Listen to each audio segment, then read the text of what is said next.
Many years ago, in a city in Arabia, there was a boy called Aladdin. He lived with his mother in a little house near the market, and they were very poor. Aladdin's mother worked all day, and sometimes half the night, but Aladdin never helped her. He was a lazy boy, and he did not like to work. He only wanted to play all the time. Every morning he ran through the streets to the market. There, he talked and laughed and played with his friends all day. Then in the evening he went home for his dinner. And every night his mother said to him, "Oh, Aladdin, Aladdin, you are a lazy boy, a good-for-nothing. When are you going to do some work, my son?" But Aladdin never listened to his mother. One day in the market, there was an old man in a long black coat. Aladdin did not see him, but the old man watched Aladdin very carefully. After some minutes, he went up to an orange seller and asked, "That boy in the green coat, who is he?" "Aladdin, son of Mustafa," was the answer.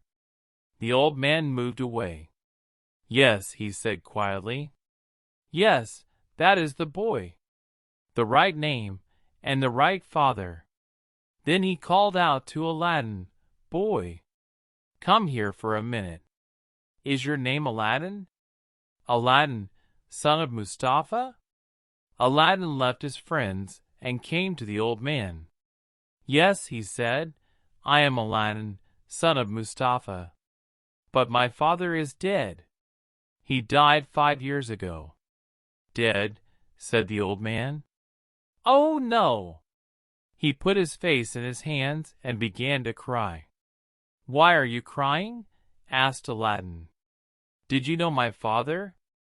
The old man looked up. "Mustafa was my brother," he said. "I wanted to see him again, and now you tell me he is dead. Oh, this is not a happy day for me." Then he put his hand on Aladdin's arm. "But here is my brother's son, and I can see Mustafa in your face, my boy. Aladdin, I am your uncle, Abanazar." "My uncle?" said Aladdin. He was very surprised. "Did my father have a brother? I didn't know that." "I went away before you were born, my boy," said the old man. "Look!" He took 10 pieces of gold out of his bag and put them into Aladdin's hands. "Go home to your mother and give this money to her. Tell her about me and say this: her husband's brother wants to meet her, and he is going to visit her tomorrow." 10 pieces of gold is a lot of money, and Aladdin was very happy. He ran home quickly and gave the gold to his mother. At first, she was afraid. "Where did you get this, Aladdin? Did you find it? It isn't our money. You must give it back." "But it is our money, mother," said Aladdin. "My uncle, my father's brother, gave the money to us. Uncle Abanazar is coming to visit us tomorrow." "Who? You don't have an Uncle Abanazar." "But he knows my name and my father's name," Aladdin said. "And he gave 10 pieces of gold to me. He's very nice. You must make a good dinner for him."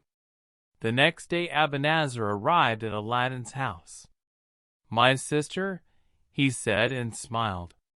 "My dead brother's wife. I am happy to find you in Aladdin. Sit down, Abanazar. We're happy to see you in our poor home," Aladdin's mother said. She put meat, rice, and fruit on the table. "But I don't understand. Why did my husband never speak about you?" "I'm sorry, my sister. When we were young, my brother and I were not friends for many years. Then I went away to a far country. I am an old man now, and wanted to see my brother again and take his hand. But he is dead, and I cannot speak to him or say goodbye to him now." Abanazar had tears in his eyes, and Aladdin's mother began to cry too. "But I am home again now," the old man said, "and I can help my brother's wife and his son, because I am a rich man." He looked at Aladdin. "Aladdin, my boy, what work do you do?" Aladdin did not answer, and his face was red. "Oh, don't ask Aladdin questions about work," his mother said. "He never works. He plays with his friends all day, and only comes home when he is hungry."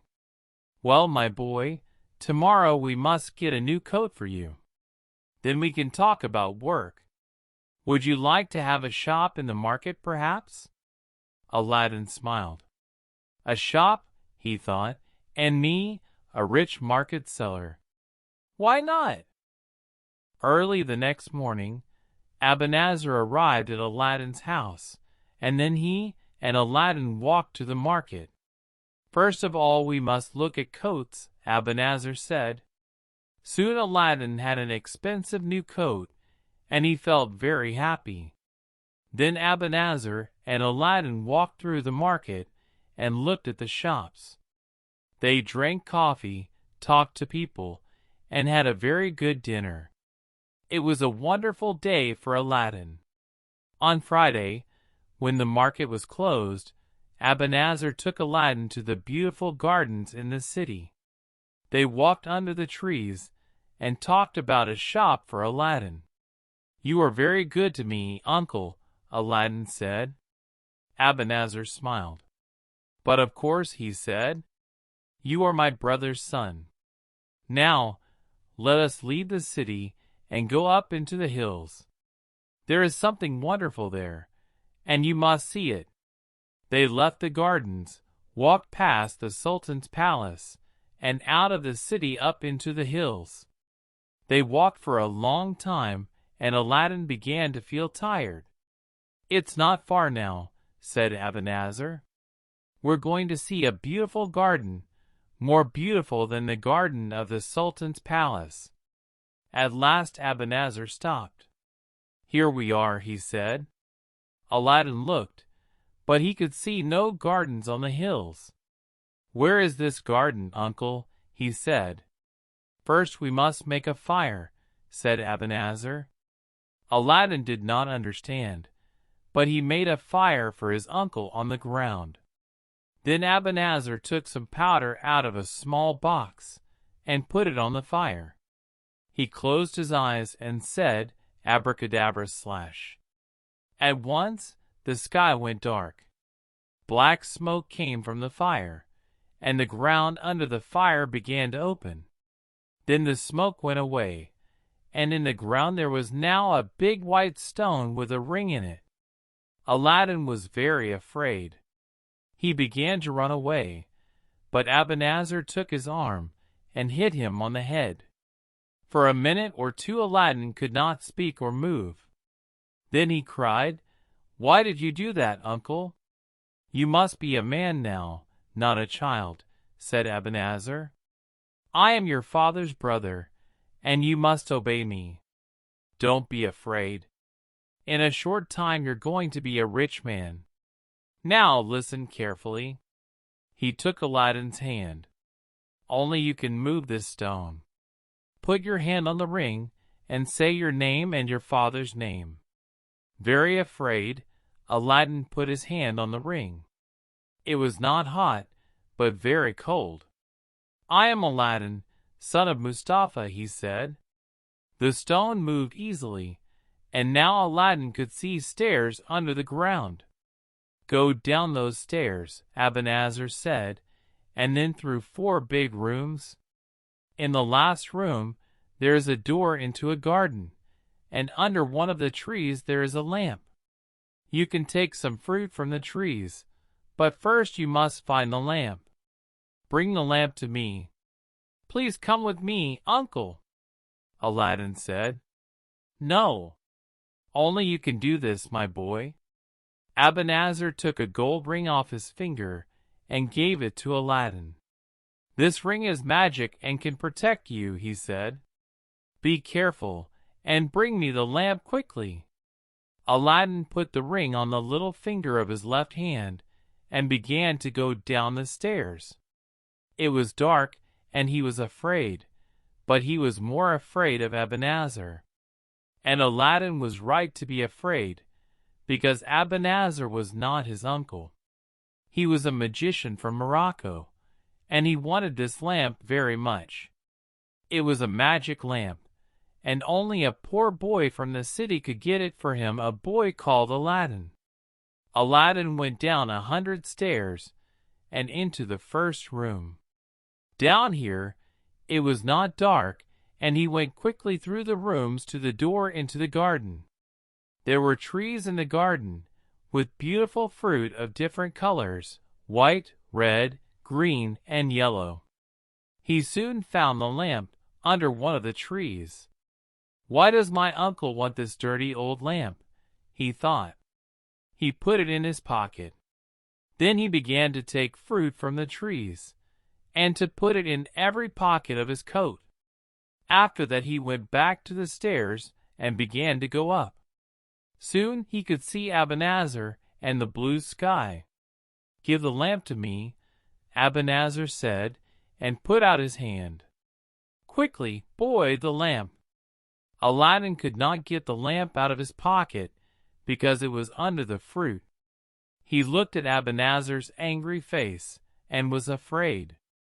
"First help me out, then you can have the lamp," he said. "Please, uncle." "First the lamp," cried Ebenezer. "Give me the lamp." "No," Aladdin said.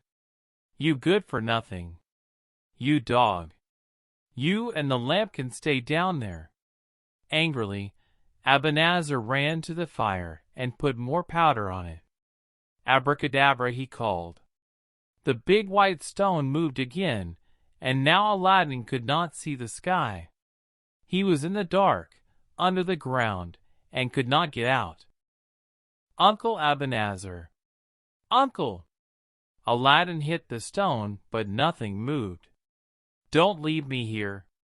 Please!" Aladdin put his ear to the stone, but he could hear nothing. "I am Aladdin, son of Mustafa," he said, and listened again. But the stone did not move. Then Aladdin began to cry. "What am I going to do?" he thought, and put his head in his hands. After a time he began to feel hungry, and took some of the fruit out of his pocket. He put some in his mouth, but he could not eat them. "These are stones, not fruit," he thought. "I'm going to die down here." For 3 days and 3 nights Aladdin sat on the stairs and waited, but no help came. On the 3rd day he remembered Ebenezer's ring on his finger, the ring to protect him. He could not see the ring in the dark, so he put his right hand on it. Whoosh! There was a sudden noise, and blue smoke came out of the ring. And then, out of the smoke came a big genie. "I am here, master, I am here," the genie cried. "I am the slave of the ring. What is your wish?" Aladdin was very surprised and very afraid. At first he could not speak, then he said, "Take me out of here." "To hear is to obey," the genie said, and a second later Aladdin was back on the hills under the blue sky. There was nobody there, and the fire was cold and black. Happily, Aladdin began to walk home. When he got there, his mother was very happy to see him. "Oh, Aladdin," she cried, "what happened to you? And where is your uncle?" "Ebenezer is not my uncle, mother. He is a magician and a bad man. He nearly killed me." Then Aladdin told his mother all about the fire, the magic stone, and the garden under the ground. "Oh, I am very tired, mother," he said. "I must sleep." Aladdin closed his eyes and slept for many hours. The next morning he opened his eyes and said, "Mother, I'm hungry." "My son, I'm sorry," she said. We have no rice or meat in the house. We have nothing. I must sell your new coat and get some rice with the money." Then Aladdin remembered the lamp from the garden. "Wait a minute, mother," he said. "Take this lamp and sell that first." "That dirty old thing?" Aladdin's mother said. "I must clean it first." She began to rub it and whoosh! Noise, fire, and red smoke came from the lamp, and out of the smoke came a very big genie. "I am the slave of the lamp," cried the genie.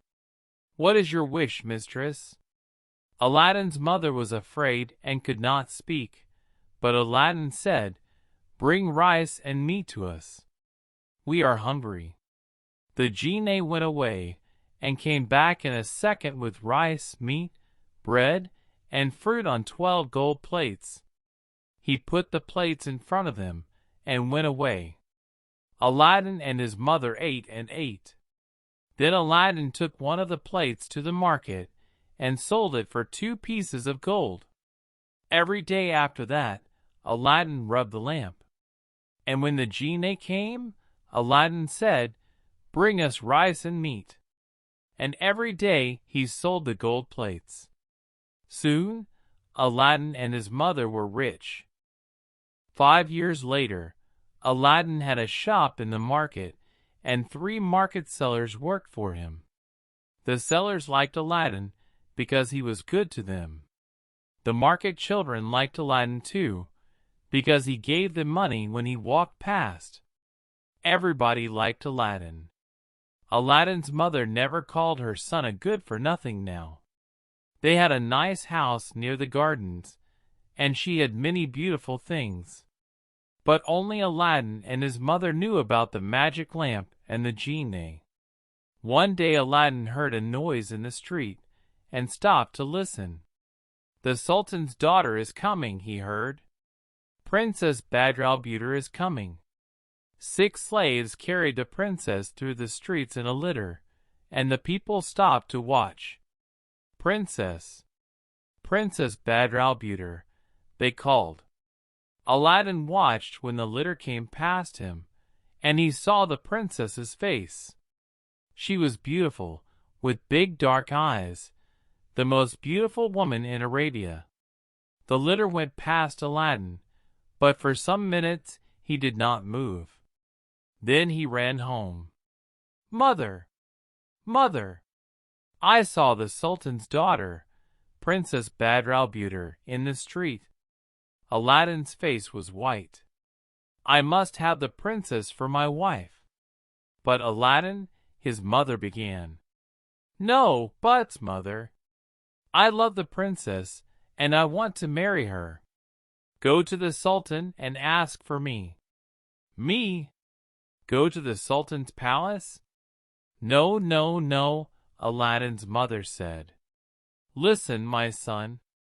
The daughters of a sultan do not marry poor boys from the city." "But we are not poor now, mother, and we can give the sultan something for his daughter." "Wait." Aladdin went away and got the fruit from the magic garden under the ground. Now, of course, he knew it was not fruit, but white, red, green, and yellow jewels. "Take these jewels, mother, on a gold plate," he said, "and give them to the sultan." So the next day Aladdin's mother carried a gold plate with many beautiful jewels on it to the sultan's palace. She went into a long room, but when she saw the sultan, his vizier, and all his slaves, she was very afraid. So she waited quietly in the room and spoke to nobody. In the evening, she went back home again with the jewels. Aladdin was very angry with her. "Mother, you must speak to the sultan," he said. "I have no father to do this for me. You must help me. I must marry the princess. I love her." So the next day, and for many days after that, Aladdin's mother went to the palace, but she was always afraid to speak. In the end, the sultan saw her and asked his vizier, Who is that woman? Why does she come to the palace every day? The vizier spoke to Aladdin's mother. Do you want to speak to the Sultan? Yes. Come with me. The vizier took Aladdin's mother to the Sultan, and she put her head on the ground at his feet. Get up, woman. Why do you come here every day? The Sultan asked. Speak, woman. Your Majesty, Aladdin's mother said quietly, I have a son, a good young man. He is called Aladdin. He loves your daughter, Princess Badr-al-Budur. He cannot sleep or eat because of her. He wants to marry her. The Sultan laughed. What? Marry my daughter? Your son? Your Majesty, these jewels are for you, from my son Aladdin. And Aladdin's mother put the gold plate with the jewels in front of the Sultan's feet. Everybody looked at the jewels, and the long room was suddenly very quiet. Then the Sultan spoke. These are very beautiful jewels, he said. No man in Arabia has jewels more wonderful than these. Your son is a rich man, a good husband for my daughter. The vizier did not like to hear this, because he wanted the princess to marry his son. Your Majesty, he said quietly in the Sultan's ear, my son is a rich man too. Give him 3 months, and he can find better jewels than these. Very well, said the Sultan. And to Aladdin's mother he said, your son must wait for 3 months, and then perhaps he can marry my daughter. Aladdin's mother went home to tell Aladdin, and the vizier went away to speak to his son. And every day, for 2 months, the vizier's son came to the Sultan and gave him gold, and jewels, and many beautiful things. For 2 months Aladdin waited happily, but one day his mother came home from the market and said, Oh, Aladdin! Aladdin!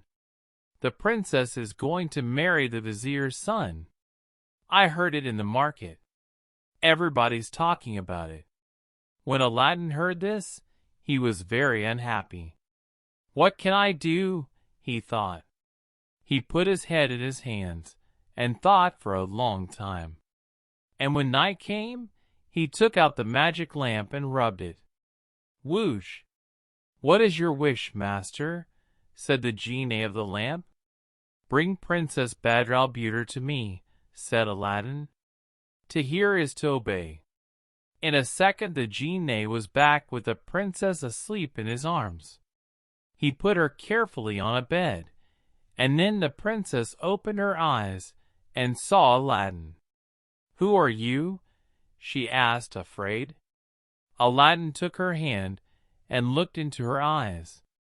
My name is Aladdin, and I love you, he answered. I cannot live without you, and I want to marry you. Badr-al-Budur saw the love in his eyes and smiled. She closed her eyes again.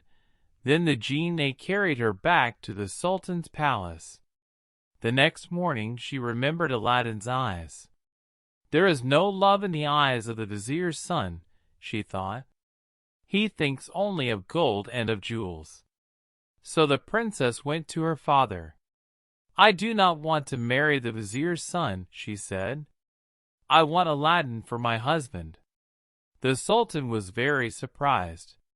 What can we do? He said to his vizier.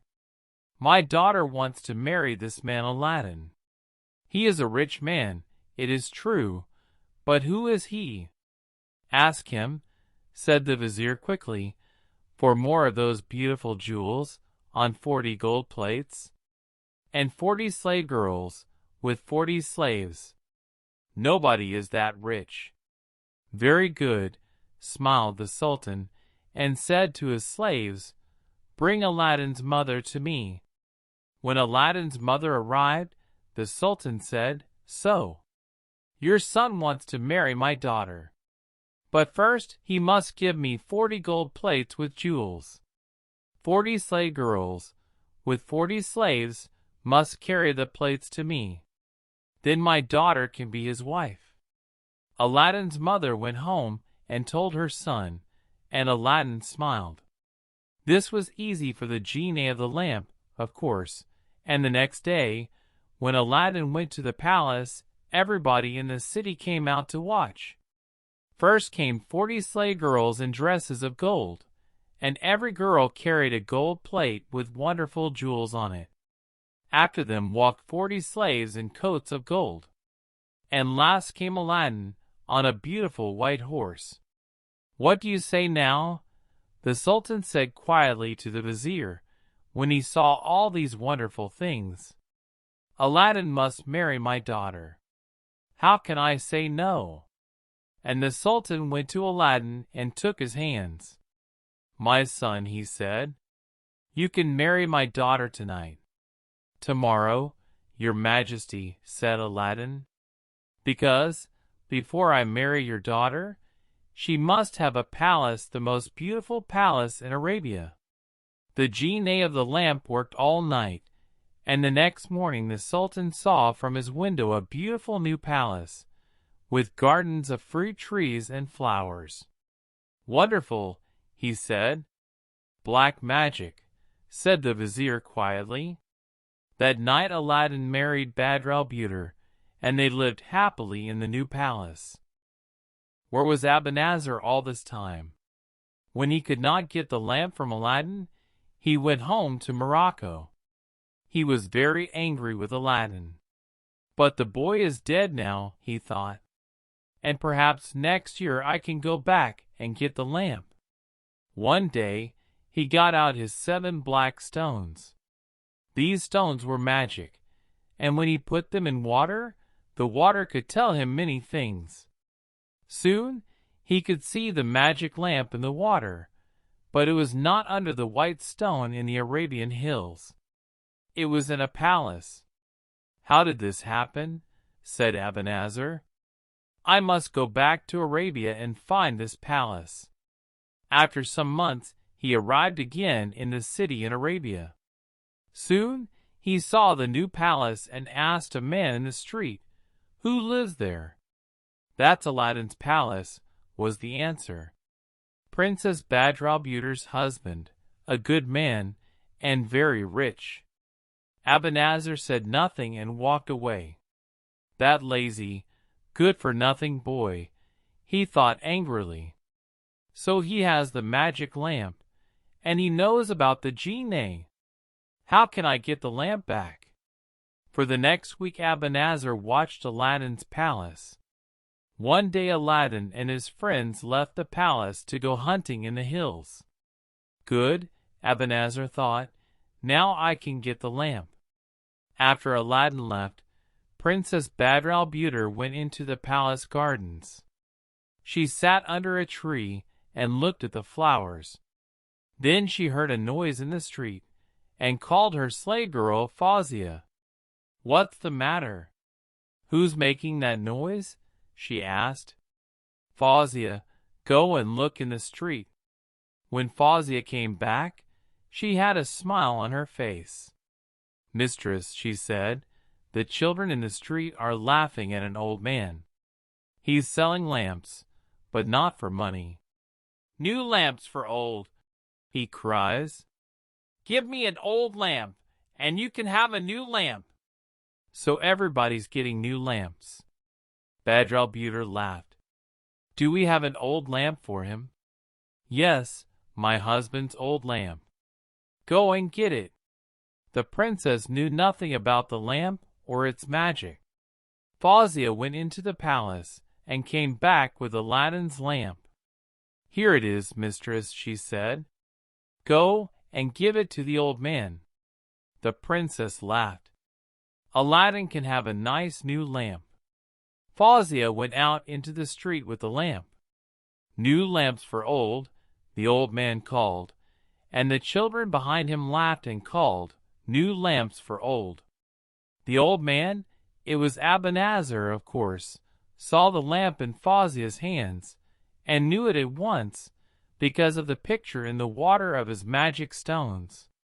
He took the old lamp, gave a new lamp to Fawzia, and then quickly walked away. He walked out of the city into the hills. Then he took out the lamp and rubbed it. Whoosh!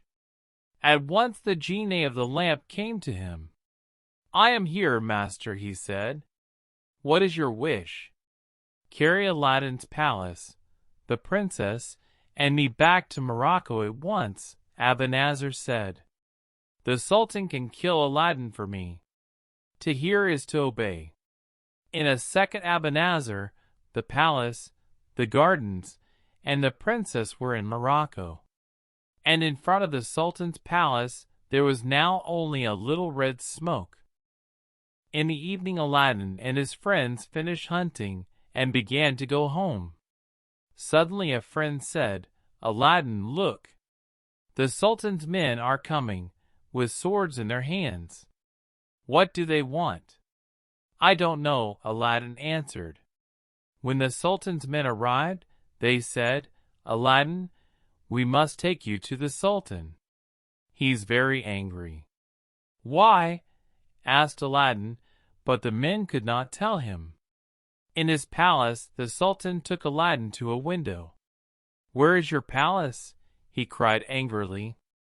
"And where is my daughter? Answer me." Aladdin looked out of the window. There was only the ground and the sky, no palace, no gardens, nothing. He closed his eyes, opened them, and looked again, and he had no answer for the Sultan. "It's black magic." "I always said that," the vizier said quietly in the Sultan's ear. "Your Majesty." Aladdin put his head at the Sultan's feet. "Kill me now, I do not want to live without Badr al-Budur." There were tears in his eyes. "Find her in 40 days, or you die," the Sultan said. "I hear and obey, Your Majesty," Aladdin answered. But without his magic lamp, what could Aladdin do? He went out from the city, and looked for his wife and his palace, but of course he did not find them. After 37 days, he sat by a river and cried, "O Badr al-Budur, my love! Where are you? Where can I look now?" He put his hands into the water of the river, and then he saw the magician's ring on his little finger. He began to rub it. Whoosh! Out of the blue smoke came the genie of the ring. "What is your wish, master?" he asked. "Find my wife and bring her back to me," answered Aladdin. "Please, master, I cannot do that. The genie of the lamp took the princess away, and only the genie of the lamp can bring her back. But I can take you to her." "Take me then, quickly." To hear is to obey. It is many, many miles from Arabia to Morocco, but Aladdin was there in a second, and there was his palace in front of him. He went into the gardens and looked up at the windows. "Badr al-Budur," he cried, "are you there?" In the palace Badr al-Budur heard him. "Is that Aladdin?" she thought. "But he is far away in Arabia." She went to the window, opened it, and looked out. "Aladdin," she cried. "Oh, my love!" For the first time in many days, Aladdin smiled. "Come up, quickly," the princess called. "The magician is not here now." Her slave girl ran down and opened a little door into the gardens. Aladdin ran up to the princess's rooms, and in a second she was in his arms. "Oh, my love," the princess said, "a bad man carried me here. A magician. His name is Abanazar, and I am going to kill him," said Aladdin. "Tell me, does he have my old lamp?" "Yes," Badr al-Budur said. "He always carries it with him. I know about its magic now, because he told me. Oh, why did I give it away?" "Listen, my love," said Aladdin. "I'm going to give you some sleeping powder. When he comes here again, you must give him a drink and put the powder in it. When he is asleep, I can kill him. Don't be afraid. I'm going to take you home very soon. Now for some good magic." He began to rub his ring. Whoosh! "What is your wish, master?" said the genie of the ring. "Bring me some sleeping powder," said Aladdin. To hear is to obey. In a second the genie was back with some sleeping powder. Then Aladdin and the princess waited for Abanazar. In the evening, they heard him on the stairs. "Don't be afraid," Aladdin said quietly to his wife. "I am in the next room and can be with you in a second." He went quickly into the next room and stood behind the door. Abanazar opened the door of Badrulbuter's room and came in. He smiled. "You are more beautiful every day, Badrulbuter," he said. "Your husband, that good-for-nothing Aladdin, is dead now. You must marry me. You can have gold, jewels, palaces, anything, but you must be my wife." For the first time the princess smiled at Abanazar. "Why not?" she said. "You are a rich man, and I am happy here." "Yes, let's drink to that." And she gave him a tall gold cup with the drink and the powder in it. "Let us drink from one cup, Abanazar," she said, and smiled at him. "You first, then me. In my country new husbands and wives always do this." To Badrulbuter, the most beautiful woman in Morocco, Abanazar said happily, "And my wife." He looked into Badrulbuter's eyes and began to drink. Very afraid, the princess watched him. But it was a good sleeping powder, and after 5 seconds Abanazar's eyes closed and he was asleep. The princess ran to the door of the next room. "Quick, Aladdin," she called. Aladdin ran in with his sword and saw the sleeping magician. "Well done, my love," he said. "Now, go into the next room and do not watch." Badrulbuter ran to the next room and closed the door. Aladdin put his hand in Abanazar's pocket, took out the lamp. He put it carefully into the pocket of his coat, and then stood up. The sword did its work quickly, and Abanazar never opened his eyes again. The princess came back into the room and ran to Aladdin. He took her in his arms. "The magician is dead," he said, "and now we can go home." He began to rub the lamp. Whoosh! Fire and red smoke came from the lamp. The princess watched, afraid. "I am here, master," said the genie of the lamp. "What is your wish?" "Carry this palace, Badrulbuter, and me back to our city in Arabia. But leave that dog Abanazar here." "To hear is to obey," said the genie. When the Sultan looked out of his window and saw Aladdin's palace again, he was a happy man. And when he took his daughter in his arms, he was the happiest man in Arabia. From that day, Aladdin and Badrulbuter lived happily in their palace. They lived for many years and had many children. But Aladdin always carried the magic lamp with him, day and night.